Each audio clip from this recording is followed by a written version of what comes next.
Welcome to Conversations with Bob and Sherry. Hi, Sherry. Hi, Bob. You're in a remote location right now. I am. Enjoying Undisclosed. some sun.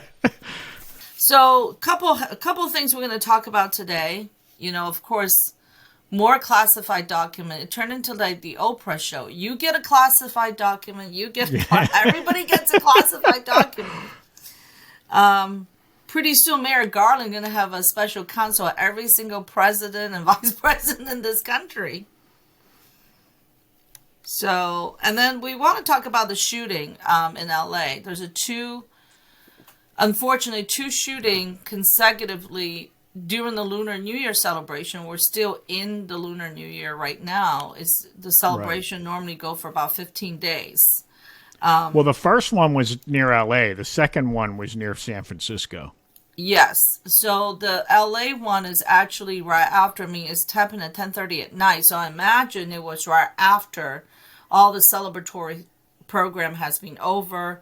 And this 72-year-old man decided to go into dance class to shoot up a bunch of people. And then actually he was stopped in another dance class by a civilian because he saw him loading a gun. Mm-hmm. So he was stopped there, but he preloaded his gun and went into this other dance class. Now, was that in a different part of the city or was it in the same town? Around the same time. Okay. Yeah, he was stopped by this young kid. I watched the interview of this kid. He said he watched him loading the gun, so he decided to stop him. Yeah, and then turned out this 72-year-old man used to be a dance instructor, and he was a choreographer, and they say he was kind of mean to all the students, and the second shooting is kind of work-related. Shootings. Oh, right. The mushroom farmers? Yes. Yeah. So, and I have some perspective on these two cases coming from the Chinese culture and just a little bit of ins and outs when it comes to Lunar New Year celebration. Well, for the first one, the 72-year-old gentleman, knowing that this is right around Lunar New Year celebration, he was mad of a group of clearly dancers. So, a lot of people don't know behind the scenes in the organization of the Lunar New Year celebration, even locally, there's a lot of silly, petty infighting all the time. And this is why, 20 some years ago, I belonged to a group and I was on the board. And I think we were the first Chinese organization actually organize a citywide New Year celebration and put it at the Bayam Theater. And we did all the fundraising and everything, and I was in charge of doing program. I personally did a lot of groundwork. And at the end, when we do the program, I had a 3-hour conversation with somebody. All it is to make sure their name shows up number one on the program. And I was going to do it in alphabetical order. Okay.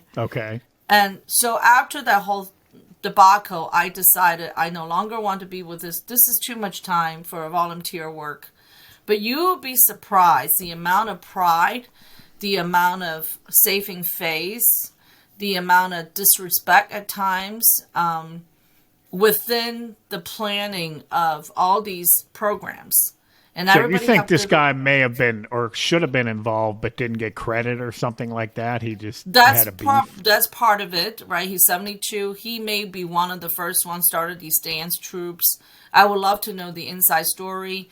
And so even within the city of Pittsburgh, there's many different Chinese groups. There's like dance groups and choirs and dance schools.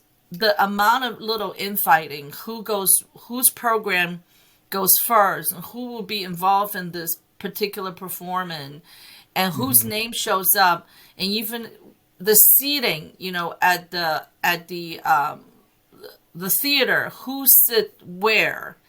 It's all these little intricate, planning thing. And sometimes when you get a a director or leader of a particular organization that does not do a good job as far as making sure everybody's feelings covered, because these is all volunteer work.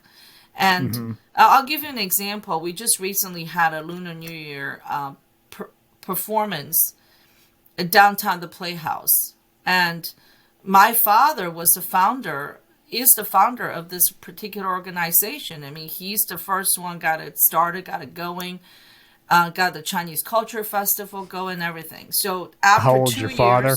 my own father. How old is After he? 2 years, and it became very successful, and he, under his leadership, and this one individual took over, basically saying, I'm doing it all. And at the performance this Lunar New Year, I thought it was interesting where he had all the leaders of the different organization, rather than sitting on the main floor in the reserve seat for these group of people that has contributed right to the performance. He had everybody sitting on the second floor, way up in the nosebleed. I mean, the theater's not that big. And I sat in a better seat than my own father, and I had nothing to do with any of it.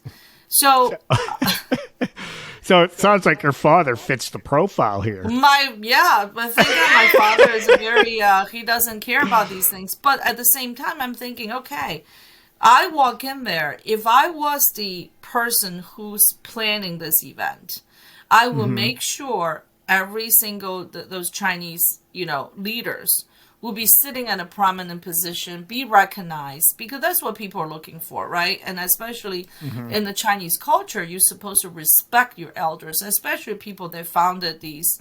It's a culture issue. So Is this part of like the honor culture? The honor culture. So when they do things like this, number one, it was done out of purpose. It was very intentionally to demeaning and discredit this group of people by putting them in nosebleed. So my suspicion is this 72-year-old man probably have gotten started. He was in this dance troupe, and then he was slowly squeezed out of the dance troupe, which this happened locally in many, many situations.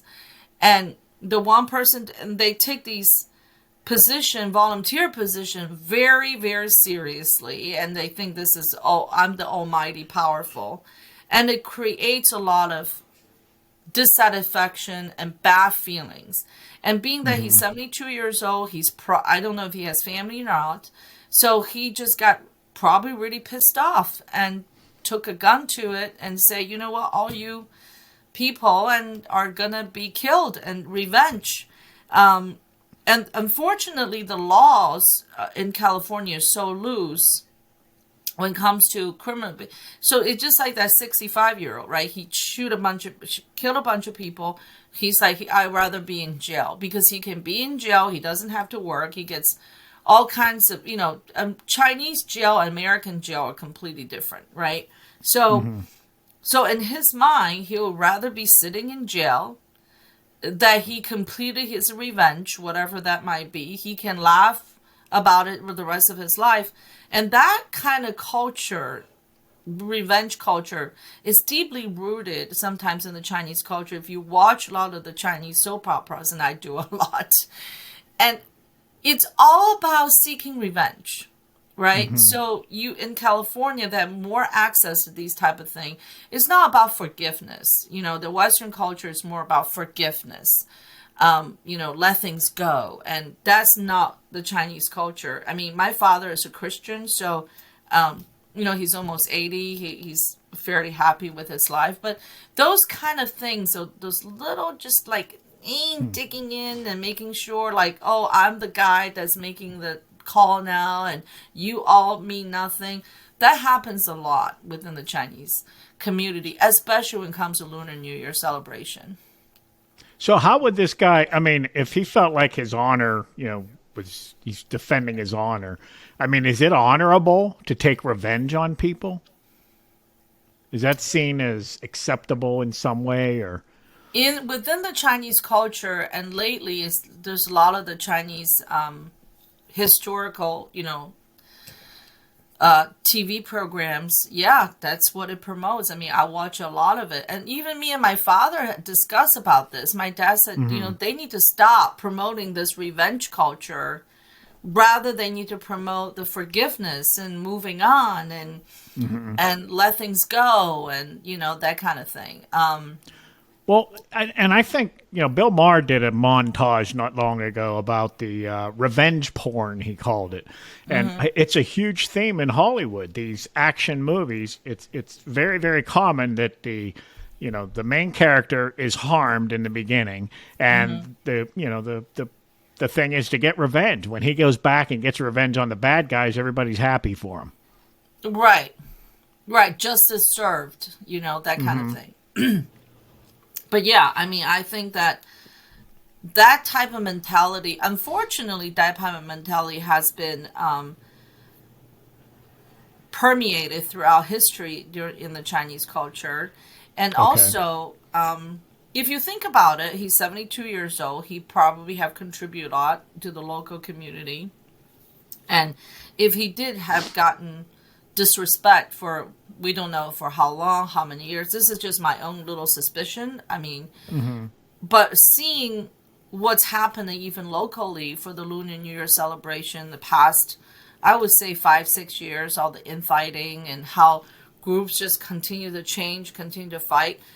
I'm hoping this 2 stories will help the Chinese community in to look at what they're doing, because you have to understand a lot of the people came from mainland China has been suppressed all their lives, right? They come to United States, they're like, I finally can be who I am. I want to show off my talent. I want to show off, but in a way that's, when they take in charge of an organization, you become more totalitarian rather than democratic, because it's ingrained in them. This, when I get power, whatever that power may or may not mean anything, because nobody's getting paid at these organizations. What they're getting is just a face in the show, and then a time or maybe a little bit of notoriety within the community itself.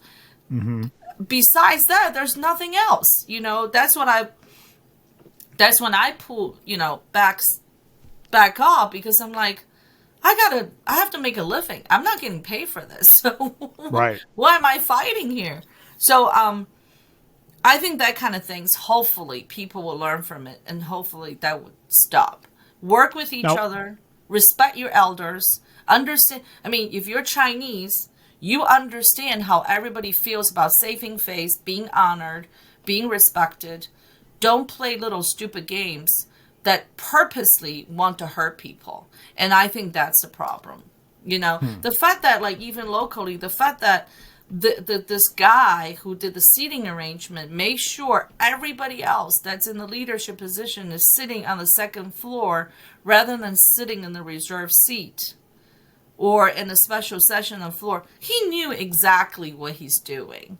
And that just is so unnecessary. Why not be the better person? Say, hey, you guys contributed to the whole picture. These are the people who needs to be honored. And that's what people are looking for. So now the guy in Northern California, the people he shot were mushroom farmers. They worked for these mushroom farms. Was that during a Lunar New Year celebration too? Well, right now, started Saturday, it's a New Year's Eve. So within the 15 days, that was Monday, I think. So it was definitely within. Right. Okay. So I'm just curious if you think it's the same sort of motivation. I'm not sure about that one, because I haven't read Okay. into that one. And I only read into the 72-year-old, knowing he was involved with the dance troupe. He taught those students. And we're not talking about little kids. Majority of the people dancing on the stage, these are women that's in their 40s and 50s and sometimes 60s. And they got nothing else going on, and this is part of what they do. But some of those women, the people that's involved in these dance troops, choir, or even men, a lot of these people become very vicious, fighting over little petty things.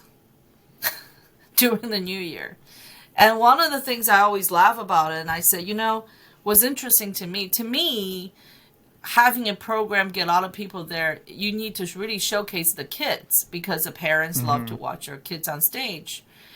I mean, you go to, over the past 10 years, the local performer has changed from, we're going to focus on the kids.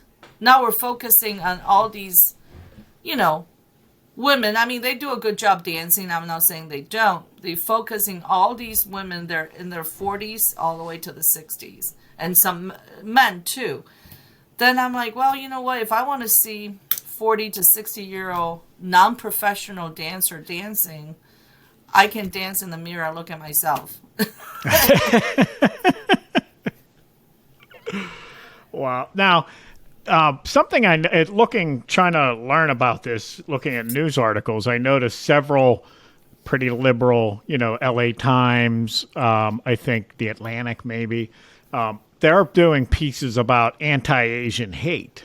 And at first I thought, well, what are they doing here? Because this is obviously within the Asian community. And, but I mean, they did show how, anti-Asian, I guess, I don't know, violence or, incidents against them are really up in the past year, definitely in California. But I think maybe the reason it's relevant is because Asians now are scared. So, when you find out that, your people have been targeted in 2 shootings, people get afraid. Well, that's my problem. Before anything even happened, before they even find the suspect, they immediately went like, this is a hate crime. Well, in some ways, it is a hate crime, right? This gentleman's pissed off. He hates on these people, and he went to. So I believe it's a hate crime. It's out of passion and revenge, but it's not a racist thing. Right. Right. Let's take that right out of the equation. And I can tell you. But it seems they like to have that narrative, But yeah, it's not anybody else committed these crimes. It's older Asian men committed to other Asian people. And one of the things, as far as the anti-Asian crime has gone up, it has gone up in the past year, but all crimes has gone up in America in the past year, not just good point. Asian crimes. And also the more people are preying on Asian students, that has happened the past decade. It's not just now. So my dad was called in to be some kind of contact for the students and came in and started talk to students about watch themselves being secure. And I can tell you why. When I came to this country to go to school, I take buses. I was, I didn't come here with loads of money. We use public transportation. We're very frugal. We're dressed because we generally here to study. And our family, most of the students in my generation, did not come to this country with a lot of money. Okay, but if you look at the Chinese student now, they come in. Their parents come in. They immediately buy a brand new $55,000 vehicle. They carry Louis Vuitton purses. They have the latest and the greatest and a ton of money. Well, then you become a target. I'm not sure if that's Asian specific. I think that when you come into this country out of nowhere, you show off your wealth, well, you become a target. And you mean a target for theft? Like people want to steal Target for theft, target for murdering, I think the murder is probably the byproduct. Some people get murdered, but if you come and try to rob somebody and try to take their purse, take their cars, these days it doesn't take much for people to go after you. So now, do you think it's a jealousy thing? Absolutely. You say Okay. Absolutely. I'm following you now. Yeah. Yeah. If you have some student come in this country and then, you got kids at working, washing dishes and pay them to go to school or, can't afford a lot of things, have to take buses and work on scholarship, and you have all these kids come in, they drive a $55,000 Mustang or Mercedes Benz or whatever, and walk around, with just money flying out of their pocket. Yeah, I think, when you from 19 to 20, there's got to be some kind of jealousy going on, and then you become a target for crime. Now, what about COVID? So the newspapers think that, it's anti-Asian, hate because of COVID. I think I there's more personally people think hating on Fauci than Yeah. people hating. Okay. Well, yeah, because I feel that, I think anyone that would just blame this on Asian people, that's got to be a real tiny fringe, Right. I think we're to the point where most Americans would, can judge a government without judging, the people. They can say, I'm well, we Chinese, think and I don't see a lot of people had a problem with me during COVID. Okay. And people know it's the Chinese government. It's not the Chinese people that would bring COVID. I'm sure there's a small percentage of the people that would Right. do that. And I live in Pittsburgh, in Allegheny County. It's a fairly small community, so I can't speak for anybody else. But I personally have not ever experienced people come to me and say, "Oh no, you're the problem for the COVID." Right. The people I know and talk about either can't stand the people that's not taking the vaccination, or the people that don't want to take the vaccine and can't stand the people that took the vaccination, and So just like regular old Americans. just regular old American, just we regular just old divide American. under ideological. Yeah. I feel terrible because as a Chinese, you never hear mass shooting within the Chinese community. And the fact the fact it happened with two older men, it's even more sad, right? Because you have to think that they're just had it. They had it, whatever they experienced, they had it. So they decide to take this route. So I don't know, like I said, I don't know the 65-year-old, the mushroom factory, but for the 72-year-old, if it's about the dancing and the Lunar New Year celebration, I just feel like, well, maybe, I see it happening locally. Wow. Okay. I haven't heard that angle. Now, we've seen what's happening in Atlanta. Do you want to switch over to? There's a similarity. This all started because a 29-year-old black man, Tyre Nichols, was he was pulled over for reckless driving. The arrest got violent. Apparently they beat him pretty good. He ended up in the hospital and then he died. So that's what started the protests, and then of course you have Antifa coming from all over. So there's a couple different things. We could talk about the. An interesting part. There were 5 police officers. All of them are black. Well, the 6 people that were arrested, right? They all young white kids. Oh, you're talking about Antifa. The Antifa in Atlanta. Right. Okay. Yeah. I was talking about the incident. Where I didn't hear about the incident. Okay, I did not hear. That's what happened. It's a black kid got beat up by 5 black cops. 29-year-old, Tyre Nichols. He was beat up as a traffic stop, and he ended up in the hospital, but he died in the hospital. And the 5 policemen that beat him up, they all black cops. All 5 of them are black. Yeah. So I thought this had something to do with a training center. They're trying to build a training center. I think that's a more ongoing issue. So I think, they probably combined them because it's anti-police is what it is. So, the training center. Number one, this anti-police thing have to stop, right? Because you can see the increase, the crime has increased dramatically in United States. Right. As far you can protest, but when you destroy property, is something else. You can peacefully protest, you can scream, you can yell, but don't destroy property. We see the Women's March after Trump took office, right? They wear their pink hats and whatever they're doing, they're screaming, they're yelling, they're crying, but no property was destroyed. No one was harmed. And I think that's the most important thing. In America, I think it's okay to express your opinions. But when it become violent, you're just there to destroy. I mean, Sure. that destroying property is not helping the conversation. All it does Well, is no. making it worse for the other side and say, look, these people need to be punished. Well, I mean, before we go into Antifa, I still want to talk about what happened.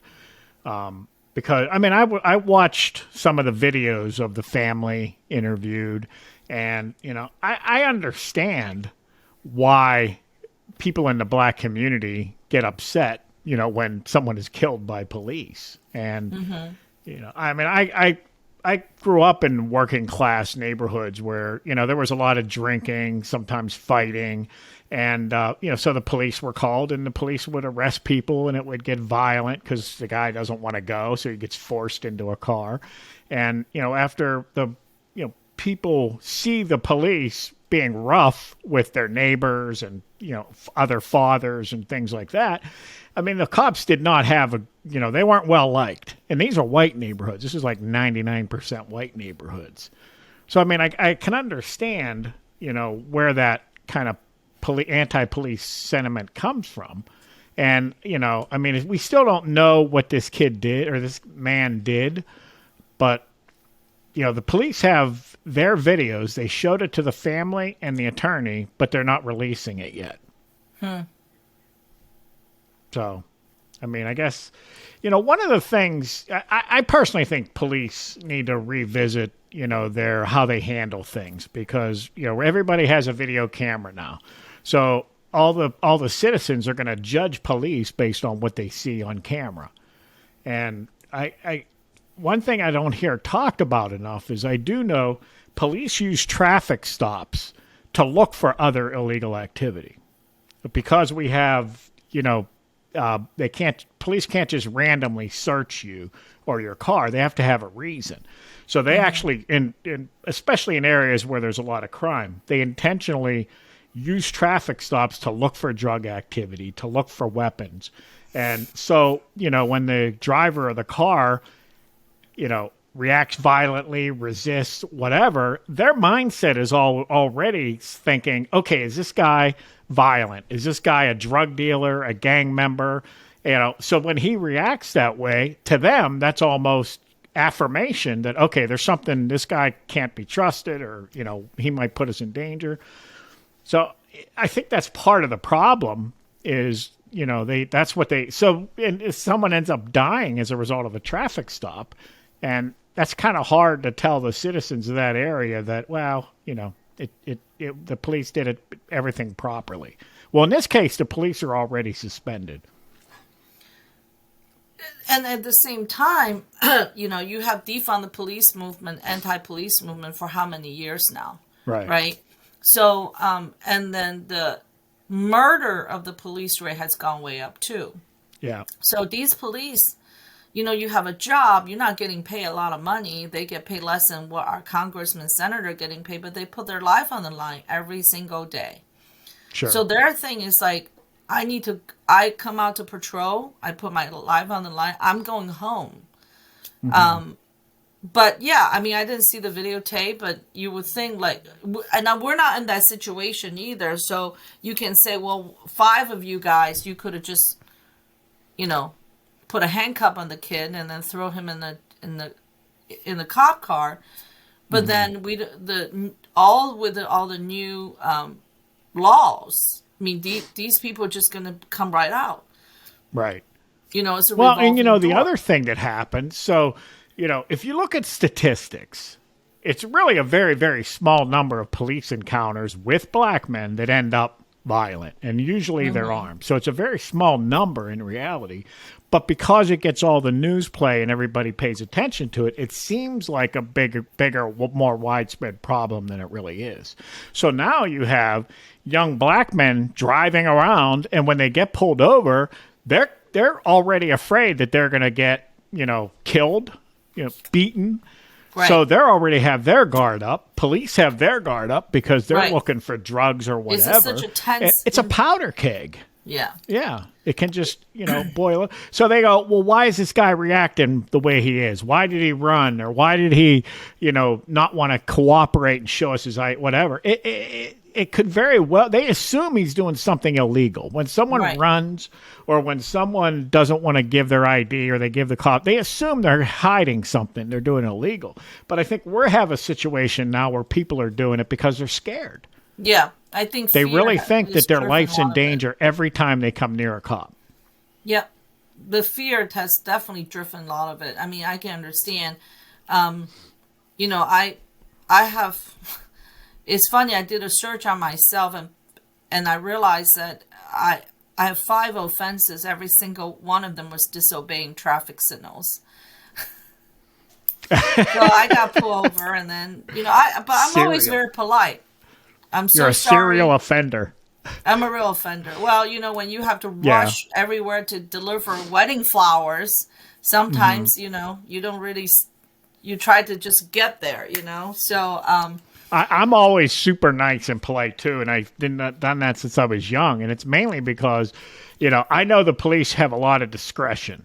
So, I can be a jerk and challenge them, but I think that's more likely for him to be more harsh with me and write me a ticket or whatever. I figure the best thing I can do is just be respectful and nice, not argue.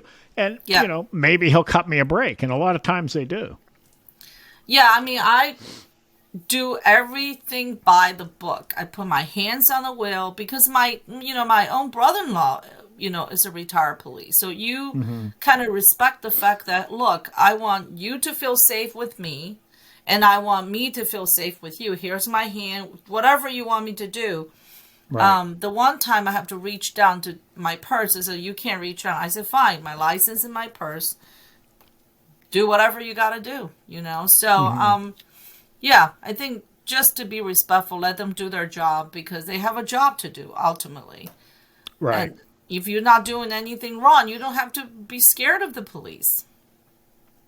Another angle to this is that the family has retained this lawyer named, I forget his first name, but Crum. So here's the attorney that when these things happen, he gets, settlements for the family, to the tune of $10 million up. Sure. So, now there's a, financial incentive to make it out to be a racial thing. And it's just a real mess to me. I don't know, I think there's problems on all sides of it. I just don't know what the solution is. Right. And now I think more and more now you have all the major city, majority of the police chiefs are African American, majority of the policemen are African American. Right. The DAs are African American. So, what happened eventually is the race issue going to go away. And Right. you're going to get into just police to criminal issue, right? Just a anti-police issue. So it's a very difficult thing to solve. I mean, when you have this anti-government, anti-police movement for so many years, how do you switch that mentality, So, Yeah. I think All right. we So have let's to talk start- about Antifa. You want to talk about Antifa? Well, what's interesting? CNN had a guy was on commenting on the Atlantic, and he said, "Is it destroying property really violent?" Yeah. Unreal. Yeah, I like to know. I don't think these kids wanted to do what they do. I like to know who's behind it, who's paying them, because Right. a lot of these kids are not they're not local people, so somebody pay them to travel to Right. Atlanta and to do this. So there's Well, somebody I have to behind give Atlanta and Georgia credit because they are charging these people with domestic terrorism. it. Right. So, if you're going to accuse, right-wing violent protesters of, domestic terrorism, you need to do that on the left as well. And yeah, I mean, and we've had- I think the mayor and the police chief was very clear on that. The fact that these are not local people, they come and they destroy their city. That's absolutely. It will be interesting to see exactly what happened, but I think Right. somebody needs to find out, who's providing the money for all this. There's Well, money behind it. I mean, left wing media, Democrat Party, they pound things like Proud Boys and Oath Keepers, white supremacists. They try to paint the entire, Republican Party with that brush, but they completely ignore Antifa. In fact, they've actually defended them in the past by saying, well, even the president has said Antifa is just an idea. It's not an organization. It's just an idea. Well, when you have when you have protests and then 6 people come from all different states and just show up and all wearing the same black outfits, doing the same activity, there's coordination there. Absolutely. It's not just an idea. Absolutely. I mean, so I I think that ultimately, I think there's somebody behind this, and Yeah. I wouldn't be surprised there's some kind of dark money coming from communism countries. Oh, yeah. I personally think that the Democrat Party uses them as well. I believe that those protests during George Floyd that was beneficial to the Democrat Party. So if you're a PAC, It was or you're interested in the Democrat, you want those protests to continue. I believe the mayor and the chief of police, they're all Democrats, right? And I believe the people, Right. The governors are Republican. yeah. So I mean, they're definitely, the statement those two people made was definitely like, we're not tolerating this. This is Right. Yep. So, which is smart. I mean, if that's the only way to, disincentivize it. right. Let's talk it about just- classified documents. Well, hold on. It really bothers me a lot that, they don't treat this group the same as the other groups. So, and I mean, to me, they're organized. To say they're not, they're just an idea, to me is like saying Al Qaeda is just an idea, or the Taliban is just yeah, they have people in there, but I believe Antifa does too. I mean, they are coordinated, and, it just, to me, it's shameful, really, for the Democrats to defend them and, then at the same time attack all the right-wing groups and try to say that's what all Republicans are. I think that trend is slowly changing, though. I think a lot of things are slow. I think the Democratic Party and the voters has recognizing, this is why I think in some ways it's kind of good the Democrat didn't do too bad during the midterm election, because now the conversation has to be pulled to more middle. We have to look at the safety of the government is here to protect the citizens. So we have to look at overall our crime rate has gone up, and the government, whether it's mayor, governors, and they all have to come out and defend their people, because that's how they will get elected, and their personal life will be affected, right? If a city crime rate goes up, eventually their friends and their family will be impacted. So they have to be responsible. So I think the trend is going to slowly go back, or it could go back. It could seem slow right now. It could go back to more tougher laws. But I think the more extreme it become, the more people are going to go say, look, this is not right. We have to do something.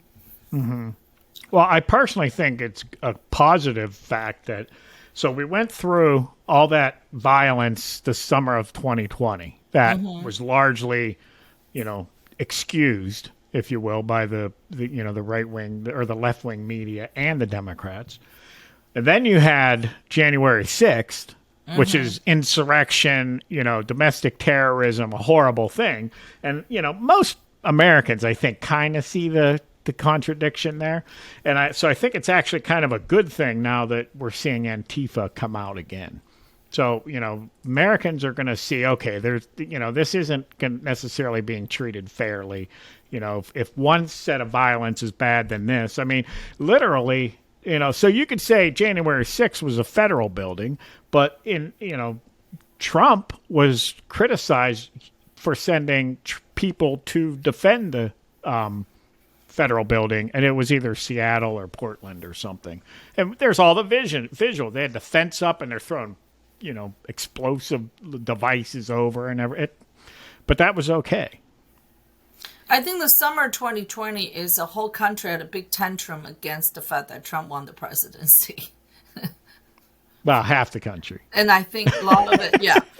I think that's why It was a lot of them- opportunity. It was an opportunity for people right. that It didn't was like Trump. expressing. Absolutely. It was a big tantrum because he won, and nobody expected he won, and we could have had the first female president right after first black president, and it was just one of those things that kind of ingrained in people's head. And I think that was all a reaction towards that. And then, of course, January 6th is the other side had the reaction against the fact that Trump lost the election. But hopefully people are finally going to go back to everyday lives, right? Let's forget about the fighting between the politicians. We need to get back to our lives because Biden, Trump, they're not helping. Our eggs are $6 a dozen now. Our gas prices going Right. up. I mean, let's focusing on that's what I think is interesting to me. These young kids, they're out there doing what they're doing. They just want to feel like they're part of something, right? I'm not trying to excuse the violent behavior. They want to feel like they're part of something. They want to feel like they're being well utilized, right? Again, our education system are not challenging these kids. They're not rewarding good behaviors, but rather they're honoring bad behaviors. So you have these younger kids are they're trying to find themselves, to be relevant, so they want to be relevant. They wanted to be somebody. And our education system is not providing those things. If everybody gets a trophy, then there's no reason for you to be better than the other one. So so I think it all goes back to our education system just sucks. Change our education system. And Yep. one of the things, I just recently watched a 60-minute interview. It was Chiang Kai-shek. This interview happened before he passed away. And one of the things in that 60-minute interview is saying whether it's a communism party or the Chiang Kai-shek, the nationalist, the one thing stay persistent is how important the education is. They might preach a little bit of communism, preach a little bit of nationalism, but at the end of the day, the kids are learning what's important for their future. Okay? We don't have that here. We make our school a bunch of social justice little warriors rather than teach what's really important.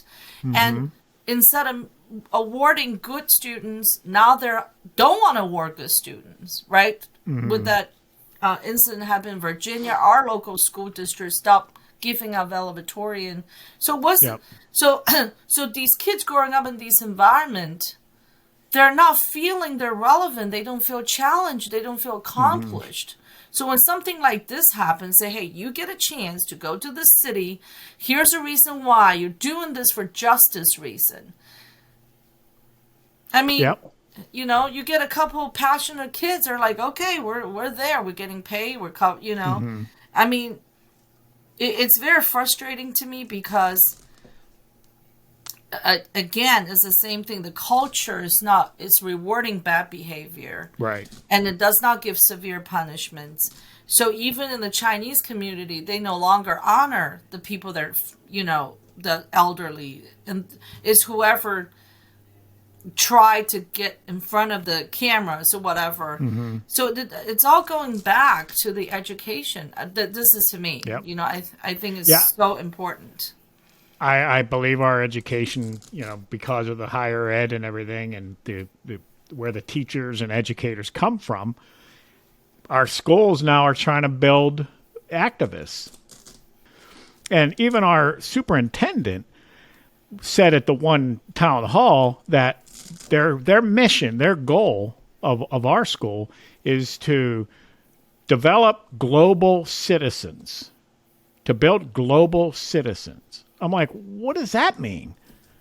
I mean, I thought your goal was supposed to educate people to make them, be able to live a life where they can earn a living and contribute to society and things. It just seems like there's a lot of focus on this kind of activist, left-wing thing. Meanwhile, the academics at the local school, they're mediocre at best.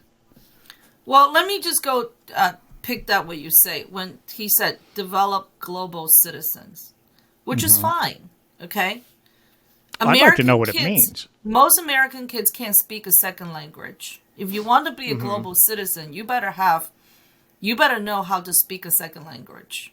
If you want to be a global citizen, you better be good at mathematics and understanding world history, understanding American history, understanding how the geopolitical world works, right? Be able to communicate with learn other culture. So when you travel around the world, you know what to do.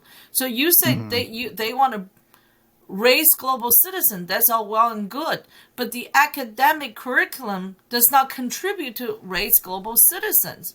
Well, see, you're assuming that when he says global citizens, it's an academic goal. I don't believe that it's an academic goal. I mean, how many kids are going to travel internationally in their business after, they get out of Shaler School? Not a whole lot.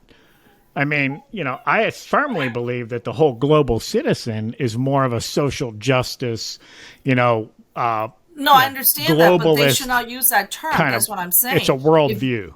Yeah, you should not use the term. What you really should be using is we want to raise kids. They're non-binary, gender-neutral, social warriors. That's what they're ultimately doing, right?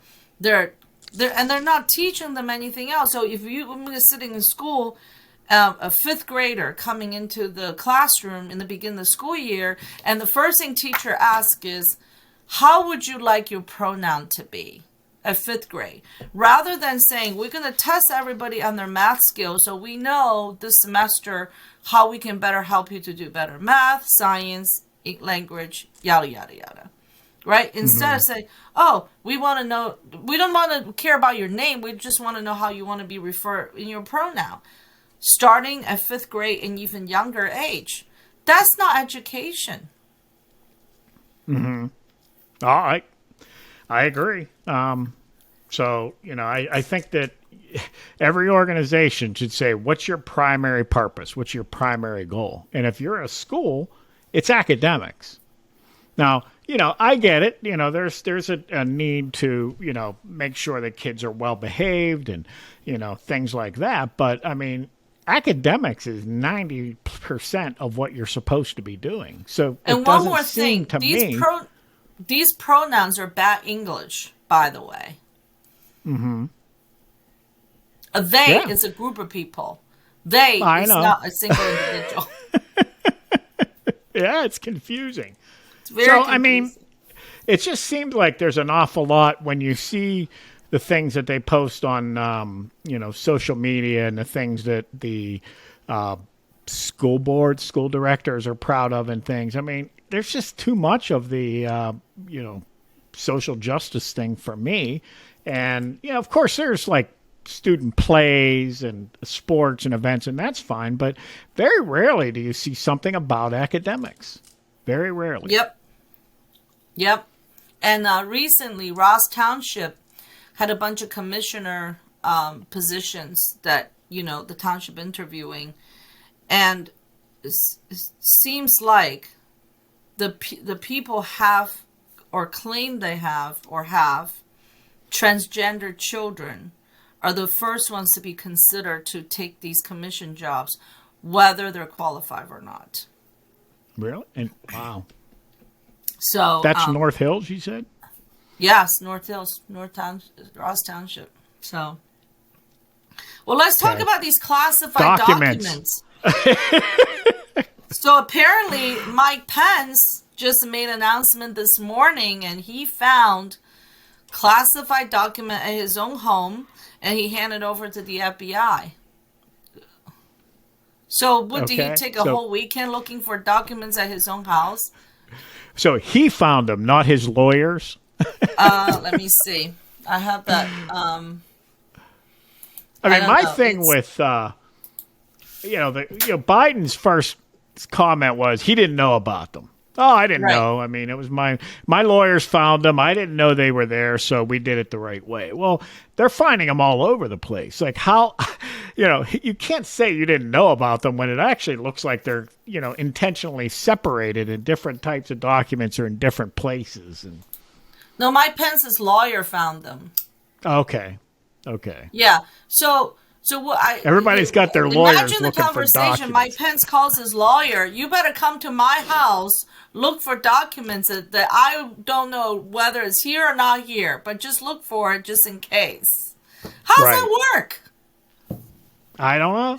I mean, this started, and this is really a crazy thing. It seems like, there's a karma around Trump. Every time they go, the media, everybody goes after Trump, something like this happens. I wouldn't say every time, but it's common.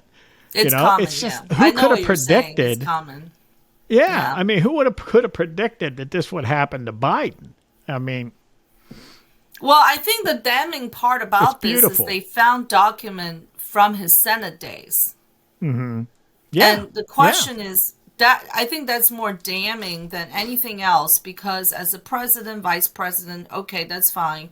But then when the senator and the congressman, when they read these classified documents, they don't read it. They read it at a special place. You cannot even bring your cell phone in. You can read it and you have to leave it there. So now the question is, how the heck did these classified documents wind up at his house from the Senate days?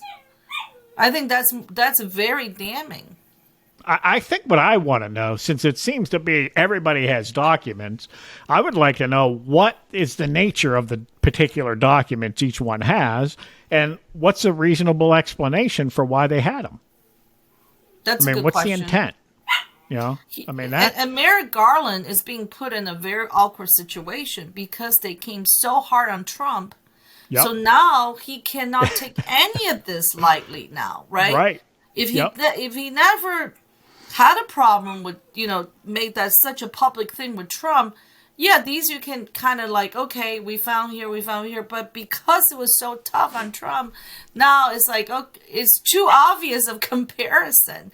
As much Yeah. as they want to talk about, say it's different. So Now, there were people, when this was happening just with Trump, there were conservative pundits, I don't remember which ones, but I heard them saying, well, they all take documents. They all have documents. And right. it turns out they do. So They do. They do. I mean, Another thing I want to say, this couple shows ago, I talked about this.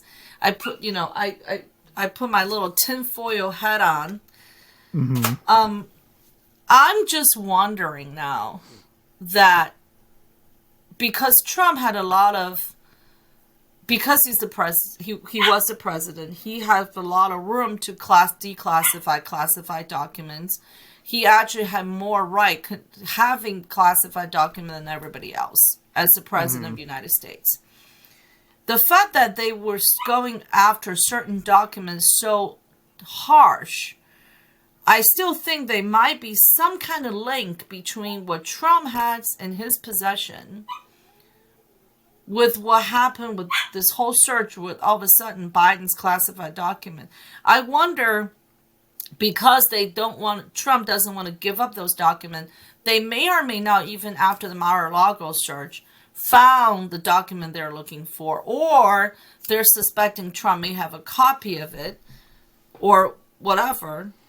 And now they want to make sure whatever Biden has is going to be in the DOJ and the FBI possession, because now the GOP is taking, all the investigation committee. If they want those documents, the DOJ and FBI can say, we can't give these up because it's under investigation. So ultimately, yeah. they might be protecting Biden from getting discovered, whatever it might be, by the GOP. But I'm just wondering if Donald Trump has exactly the same, have some kind of similar document that may have some kind of dirt on Biden. That's Yeah, my I little don't know. tinfoil head. Yeah, I mean, so Trump, he has a private plane. He lives, if you ever seen Mar-a-Lago, I mean, and they argue how much debt he has, but, the idea that Trump had documents to sell secrets is ridiculous. I mean, I just think that, the risk reward of that is just forget about it. But, some people thought that he had it for leverage, because he's hung up in this, and these are all just speculation, but because of his insistence that the 2020 election was rigged, that, you know, he has some sort of leverage to use against people. You know, the Biden, I mean, we have all that stuff surrounding Joe and Hunter that was in the laptop, and, you know, the big guy and all that. Mm-hmm. You know, I just would like to know what is the name. You know, they can't tell us necessarily the content, the exact content, but what was the nature of these documents? What was, you know, what were they for? Is there any reasonable reason these people should have had them? And if there's a nefarious reason, what's that? Well, I understand that from reporting, there's some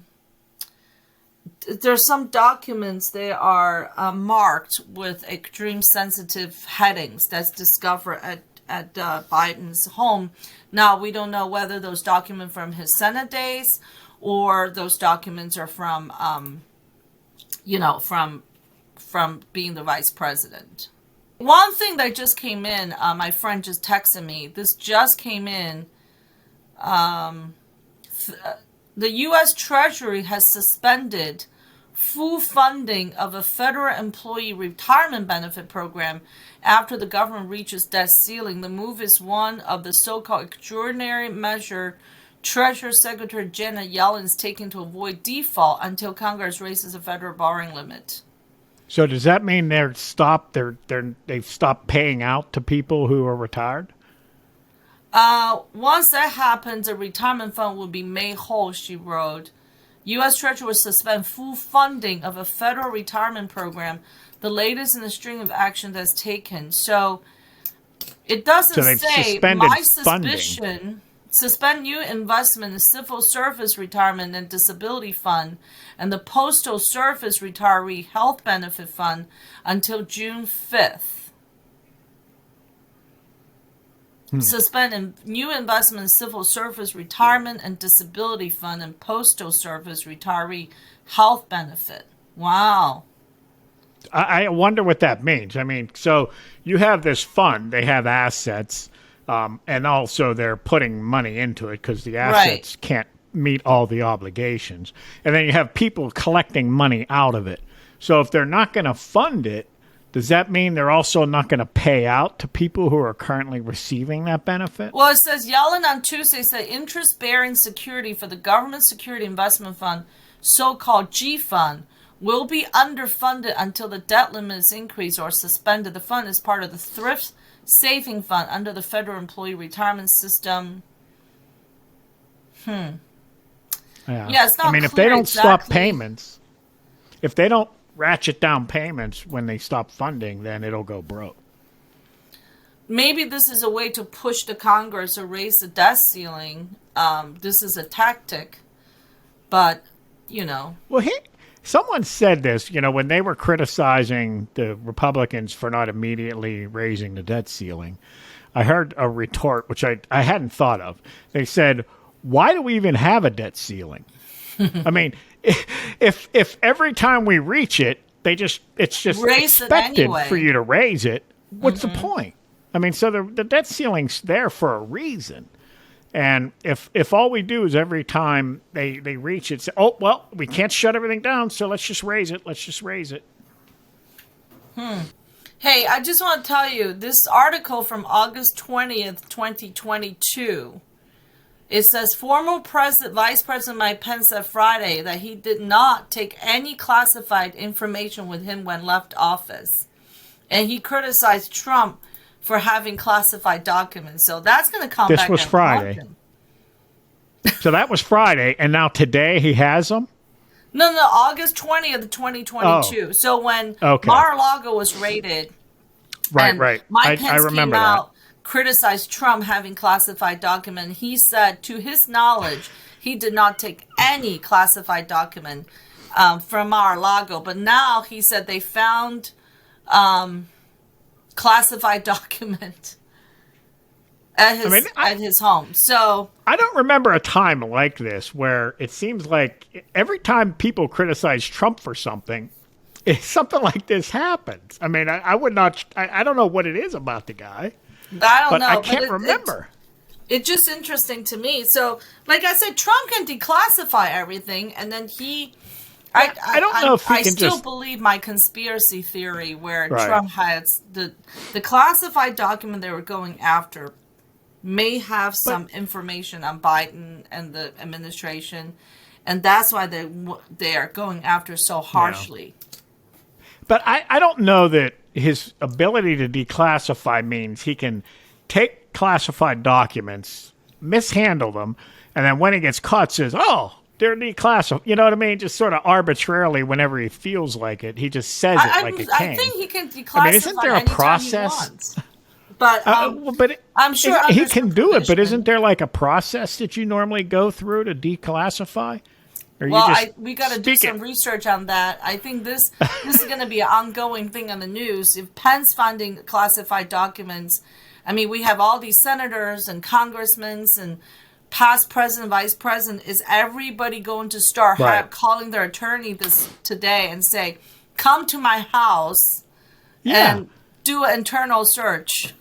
I mean, it's surreal. So, Trump had classified documents, then Biden. So, the pro Trump people say, well, Biden's is worse because he's a vice president. He didn't Right. really have that authority. So now the vice president under Trump has documents. It's like, is this a movie? What is it? It's hard to believe. I don't know. It's something. It is definitely something. I would really like to see the American people learn how to hold government officials, the government, accountable to some consistency. Not just I'm what not we sure want. That's problem with the divide. We need to be consistent. Yeah. Yeah, I don't know. Yeah. I this is all very. This is just. Everybody's tribal. If somebody in the if you're a Republican and a Democrat does something bad, it's real bad, no matter what, no leniency. But if a Republican does it, you defend them, and it's vice versa. I mean, that's like almost the whole country now. Nobody cares if their guy does something wrong, and they over care when the other guy does.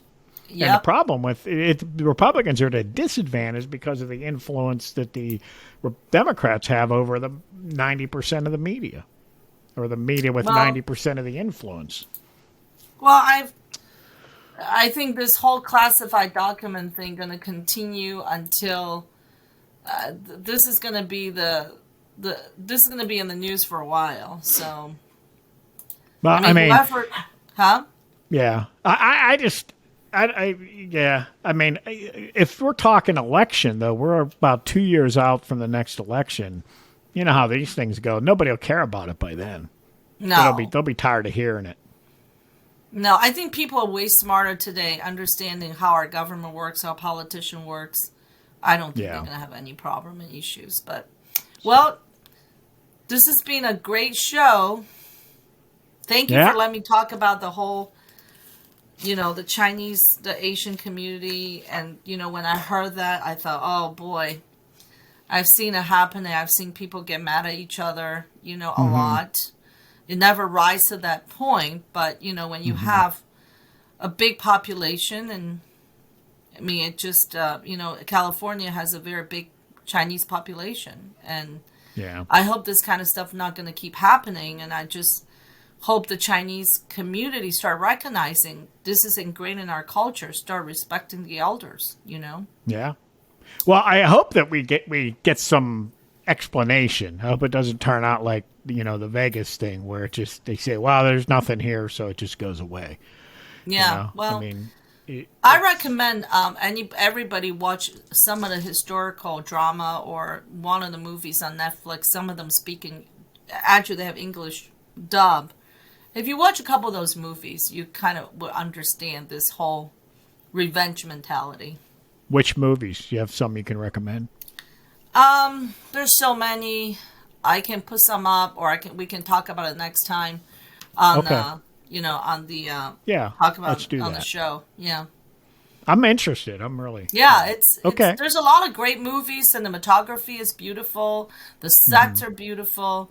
But if you watch the whole thing, this mentality of revenge is constantly in the whole thing. And then Okay. So different because a Western movie, a lot of times, I mean, even they do seek revenge, but there's always that forgiveness going on, I've been watching some of the foreign films and series on Netflix, and it is interesting to see the difference in the culture kind of come through. Yes. If you're observant, you'll see that. So. Yep, absolutely. So, all right. Well, Okay. on that note, happy Lunar New Year. This is the year of the rabbit, so it should be good for me. I hope. All right. All right. All Have a right. Good one. talking to you, Sherry. Okay.